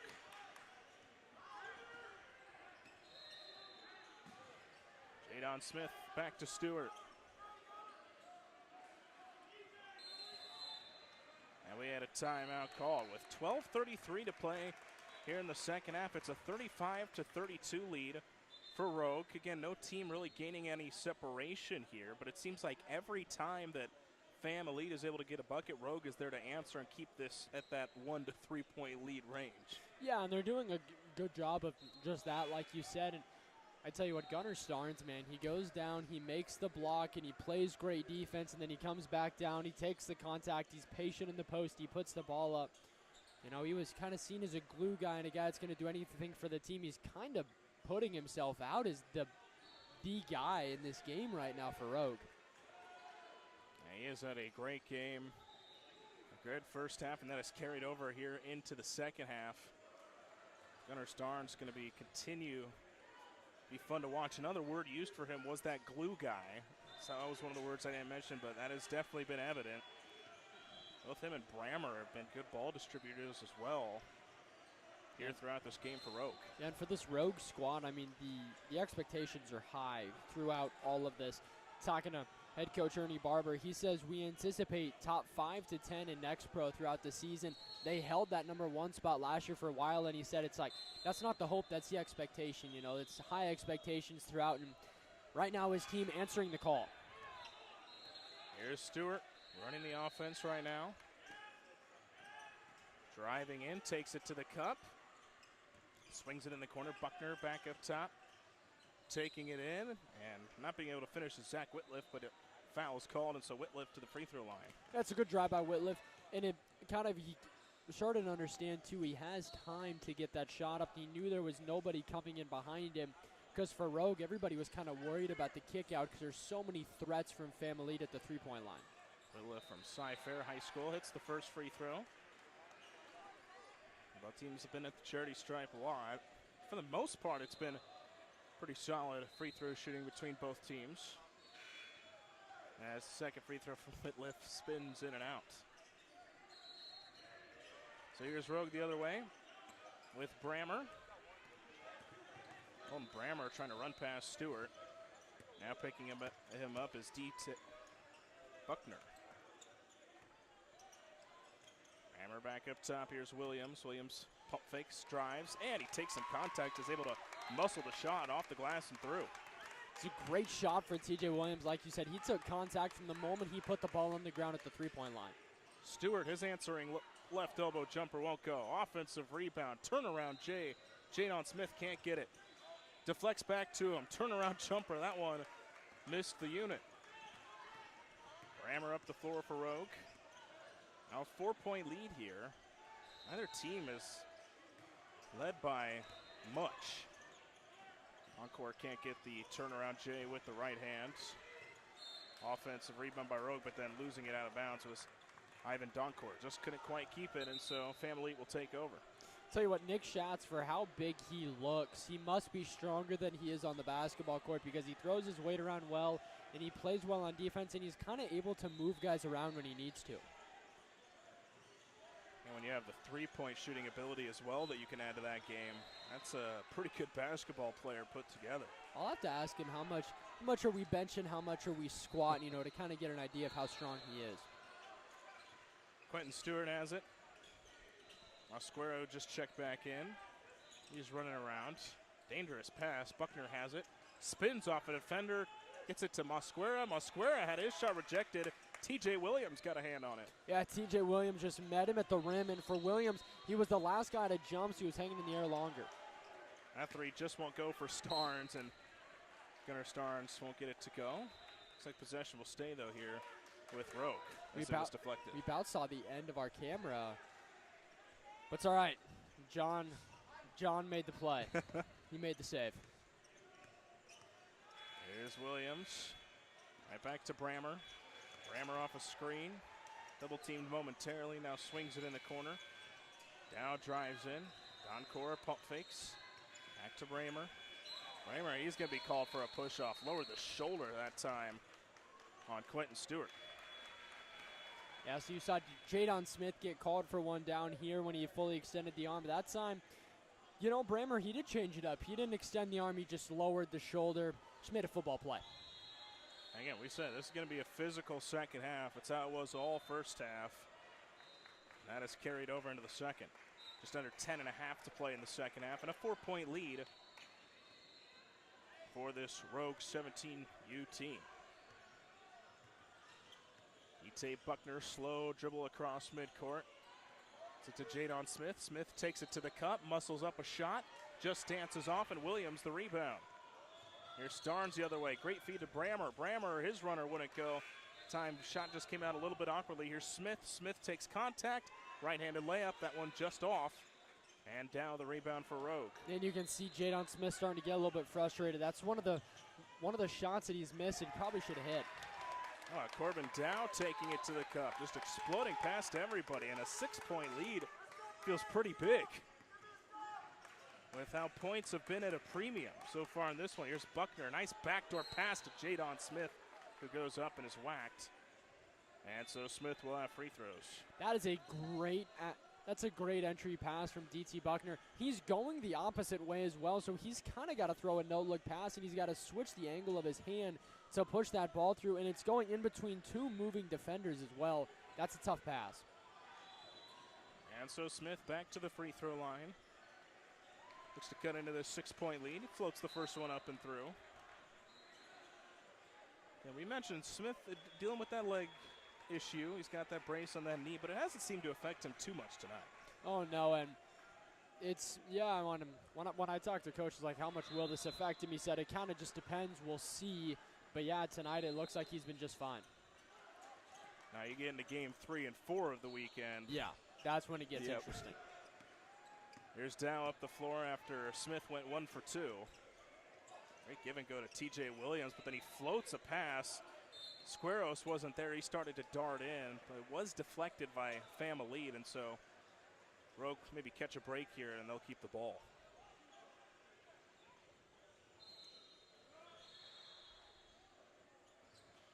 Hammer inbounds. Gideon Holtz catches. Finds Brammer. They'll work it around the horn. TJ Williams on the wing. Squares on him. Hammer back up top. Here's Holt. Holt a deep three to beat the shot clock. It spins in and out.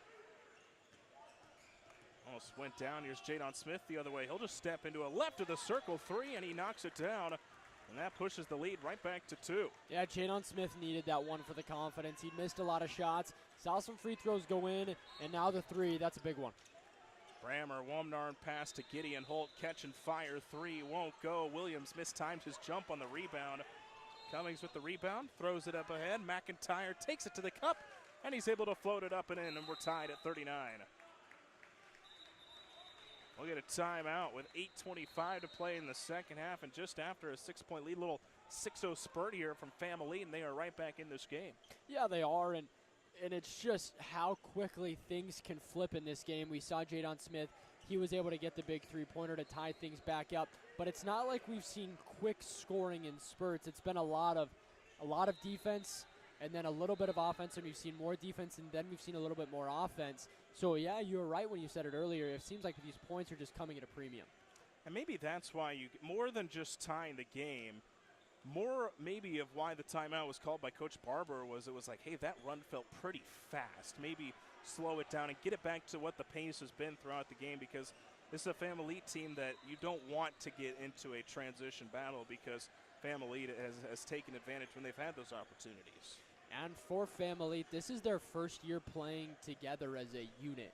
So it's been kind of a lot of challenges for them. And talking to Coach, he said, obviously the school year presents a little bit of a struggle for all of them to get into the gym consistently. So once the summer gets started, he said that's when we really will start to gel. But these guys love to compete with each other, and bowling has been something that they all kind of enjoy competing with each other. I was like, speaking from experience, bowling can get pretty competitive when you're with your buddies. That can get pretty intense. Well, especially if you get Coach involved, too. You really would enjoy beating Coach at bowling. Close one, though, with 8:25 to play in the second half. We're tying at 39. Jadon Smith hit the 3, and then the transition bucket from Adam McIntyre. And so Rogue will have it. Full court press still on here from Fam Elite. as they're able to get it into Gideon Holt. Holt has been reliable running the floor here for Rogue tonight. A little bit of contact between him and DT Buckner.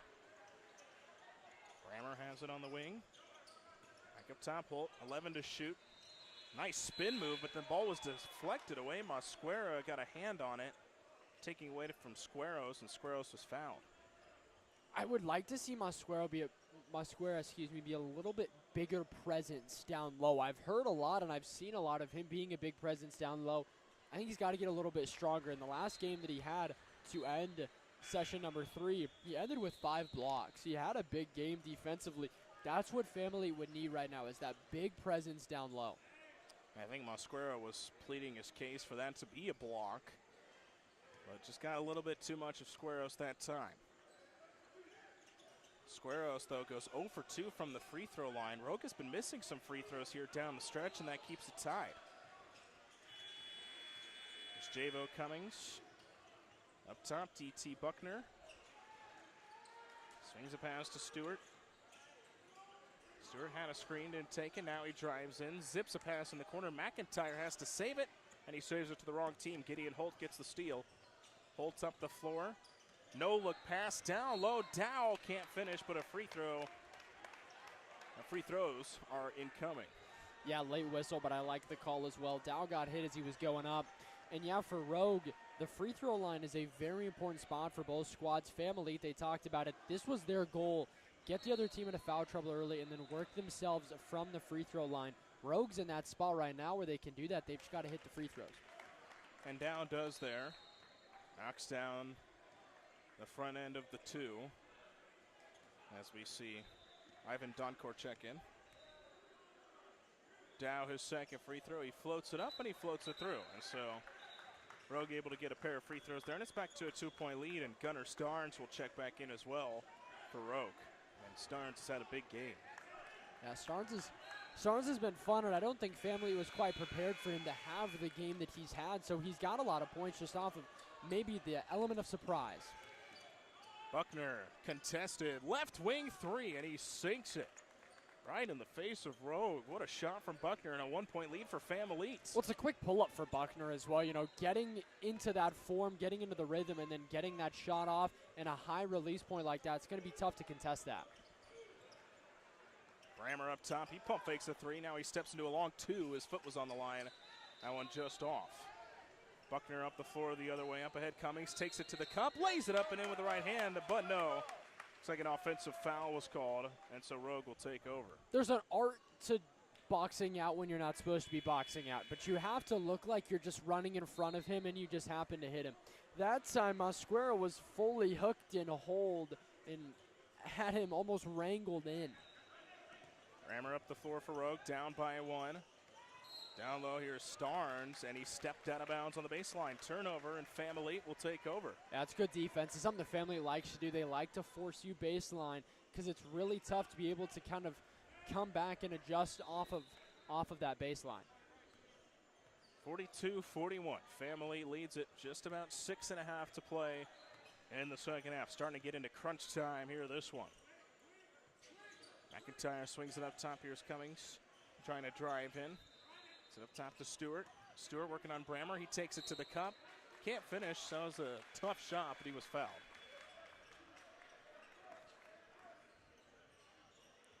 .620 remaining, 42-41. I think this is where we're going to see both squads this early in the season. How well can they do down the stretch when they have to execute and when they have to make plays? So Stewart to the free throw line. And that first one misses strong. Again, this is the kind of game that who can knock down the more free throws down the stretch. That could be a major factor just with how the trend of this one has gone. Second free throw bounces short, but he gets the roll. And so it's a 2-point lead for Family. Donkor up the floor. Nice pass down low, and then Starnes had his shot blocked by Mosquera. And a couple possessions after we said it would be good to see him going on the defensive end, he gets a block. I wouldn't mind seeing Donkor go in and take that one himself. Coach said when they reported verticals, he had over a 40-inch vertical. So if that is true, I'd like to see him take that in himself. Brammer to Doncor. Gives a head fake, drives in, almost lost it. Ball poked into the backcourt. It is picked up by Stewart. Stewart taking it to the cup. Acrobatic shot as he was tripping. Wouldn't go, and then Rogue throws it away. Cummings gets the steal. Stewart up the floor. Bounce pass down low. McIntyre right of the cup. Muscles the shot off the glass and in. Man, Quentin Stewart, a beautiful pass. Stops on a dime right at the free throw line and then able to just work that bounce pass in there. We'll have a timeout from Rogue head coach Ernie Barber with 5:25 to play here in the second half. It's now a 45-41 lead for this FAM Elite team. The biggest kind of run we've seen in this game was when Rogue went up by 6, 39-33. FAM Elite immediately answered, tied it at 39, and now FAM Elite with a 4-point lead, which again, these leads feel larger than they probably are because of the kind of game we've had. Oh, they absolutely do. And I think that's just kind of what makes this fun is we're seeing basketball right now where everything, every mistake that we see, we're thinking, how will this affect them down the road in this game? How will this affect them late game? And especially now, 5:25 left, the mistakes are going to have to be minimal. And I think these have been smart timeouts from Coach Barber, kind of knowing just situationally that his team is in kind of these big spots, and I think these are good use timeouts. Oh, absolutely. And, you know, you don't want to use a timeout too late. You'll see teams where they use that timeout when they're already down 10 points with 2 minutes left. Like, that's game's over at that point. I mean, unless you get a miracle, game's probably over. You use it here, you keep it within 4, so then you can start making your push now. Out of the timeout, it's Rogue with it. Trying to work past this full court press. Dow gets it in. Gideon Holt catches. Holt with a slow dribble as DT Buckner working on him. Starnes on the wing, dribbles in, stops right corner. Now he goes up and he lays it up and in. Kind of sold it pretty well there, did Starnes, and he gets the bucket. Once again, Gideon Starnes just kind of answering the call. When his team needs a bucket, they need somebody to make a play. Starnes has shown up time and time again tonight. Cummings finds Mosquera, right back to Cummings. Right of the key, he'll drive in, dribbled it off his foot. Brammer picks it up, throws it ahead. Dow takes it to the cup, but he slams it home with 2 hands, and we're tied at 45. You talk about how smart that timeout was. Already a 4-0 run for Rogue. Buckner has it at the top, pressured almost back near the timeline. Buckner looking to work his way down, takes it, floats one up, left side, when it go. Offensive rebound and put back from Mosquera. Gets the bucket and a foul and a chance at the 3-point play. There's the big man. There's kind of what we've been looking for. Off the offensive rebound, he collects himself, puts up the shot, and kisses it off the glass. Felt like a big shot there for FAM Elite as well because Rogue, again, out of that timeout, went on that 4-0 spurt. They were pressuring him just across the timeline, and Mosquera with the big O board and putback. Chance for the 3-point play, and he makes it as we are now separated by just 3 points. Still a ways to go in this one. 4:15 to play in the second half. Bolts up the floor, gets past the defender, finds Williams. Brammer pump fakes a left wing 3. Trying to dribble up, back up top. Holt in rhythm, catch and release 3. Dances around and off, and the defensive rebound goes to FAM Elite. Buckner up the floor, finds Schatz. Reload, 3 is up and through. Nick Schatz, another 3 and a 6-point lead. A little bit of swagger there too for Schatz. He's hopping on that one leg. He's celebrating a little bit. He's made some big shots. This FAM Elite building their biggest lead as there's an answering 3 from TJ Williams on the right wing. That felt needed there for Rogue. Yeah, it definitely did. Pulling it back within 3 now. And now if you're Rogue, 1 defensive possession, 3:30 left. You could either tie this one up or put it back within 1. Buckner attacking, racing. What a shot with the right hand as he kisses it off the glass and through. Back to 5, DT Buckner with the big shot. Here's Brammer in rhythm 3, and he sinks it. Back to a 2-point lead as Brammer hits the shot. With just 3 minutes left to play. Stewart swings it right wing. Here's Buckner. Buckner trying to sprint downhill, dribbles it off his foot on the floor. Brammer trying to get it. FAM Elite stays on it. Here is Schatz, his right wing 3. Too strong. Holt the rebound for Rogue. Chance to tie or take the lead. Here's Brammer. Pump fakes, takes it to the cup. Great feed down low, Williams, and he's able to get it to bounce around and in, and we're tied at 53. Man, that's a good option from Brammer. He wanted the three initially, and then he also wanted to try to take that drive and shoot the jumper from the free throw line. Instead, he decides on the pass, and it's the best option. Under 2.5 to play in the second half. We're tied at 53. Buckner working at the top. He's got Brammer on him. Swings a pass right wing. Taking it to the cup, and a travel is going to be called on Quentin Stewart. No, a jump ball they're going to get as he got tied up before making that jump back down on the floor. And so they're going to say possession. One official pointed towards Rogue. We'll see. And they flip it. It'll be Family who keeps it. Yep, I like the call of a jump ball. That ball was slapped out of his hand, and then it was fumbled around, and that's what caused him to lose possession of the basketball. Jadon Smith will inbound. Just about 2 minutes to play in the second half. We got a tie ball game.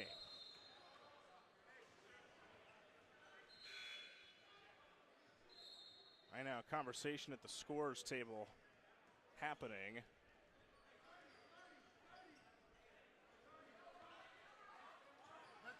Coach Barber still chatting about this one a little bit.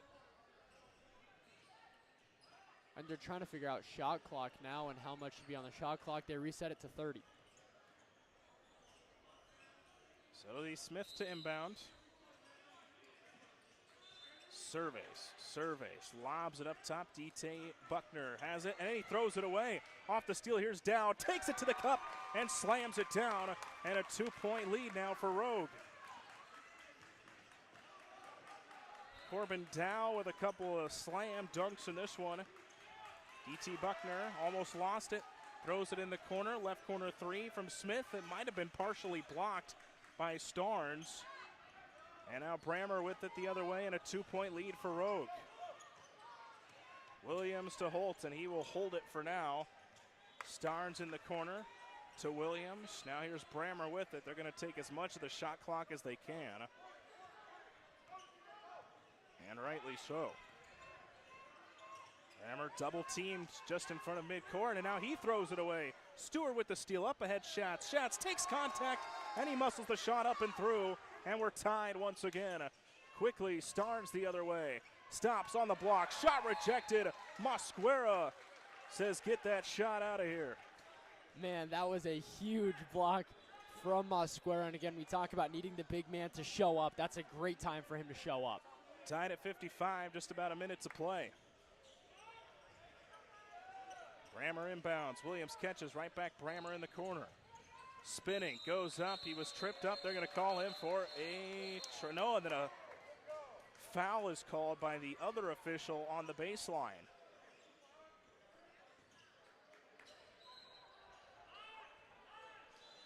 And so Rogue will keep it with 59.2 seconds to play in the second half. Brammer looks to inbound.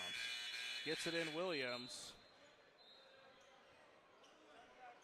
Looks like we had some horn sound, and so they'll stop play here momentarily. And now they'll send Brammer to the free throw line, shooting a 1-and-1. Yeah, huge free throws here, all tied up. You'd love to put this back within two. Brammer puts the first one up and through, and that's a huge shot, and now gives Rogue a 1-point lead. When we talked about it earlier, this game's going to be won or lost at the free throw line.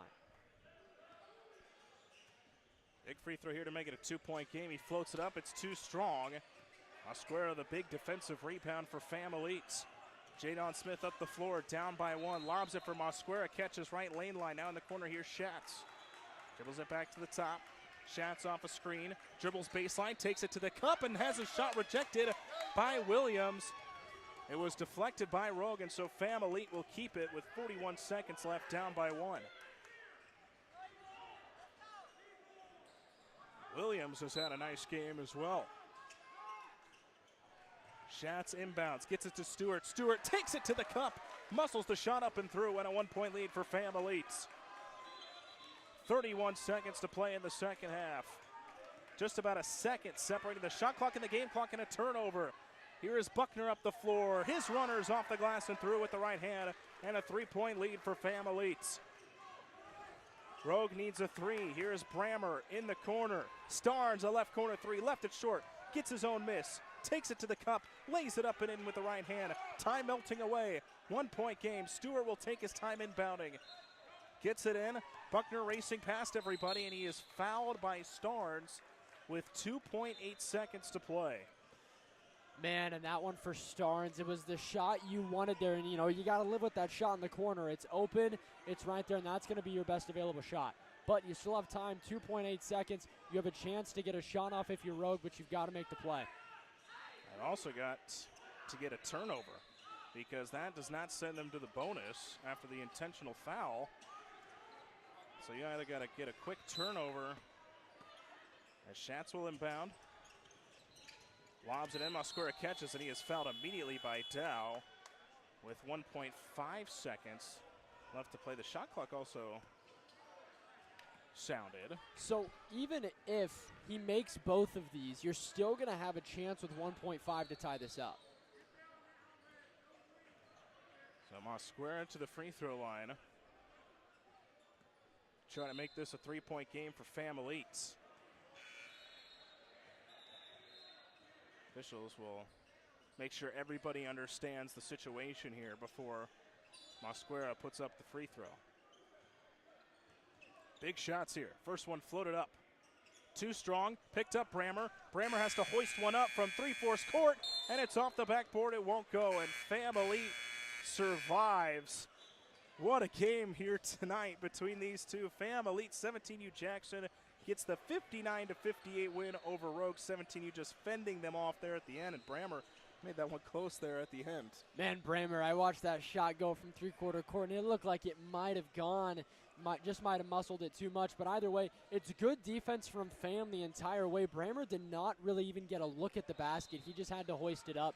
But overall from Fam, what a way to end things for them. They go and they hold off that 4-point run, and then Schatz is able to go and hit that three, and they keep making defensive stops that result in a lot of offense, and then down the stretch, it was clean for them, it looked good, and they really looked like a pretty cohesive unit there towards the end. And I think the biggest thing that this game probably told us is that these are two really good teams, and we're probably going to see them a lot more this season. Yes, yeah, absolutely. 59-58, I mean, a 1-point game, two teams that are still very brand new to their season. We're going to see them again, and it's going to be probably for a lot higher stakes. All right, well, that'll just about wrap up our coverage here tonight from Norman, Oklahoma. Again, plenty more games to watch this weekend. Should be a fun weekend here in Norman, Oklahoma, at a great facility in the Young Family Athletic Center. For my broadcast partner, Bridger Cruz, I'm John Willis saying so long. Thanks so much.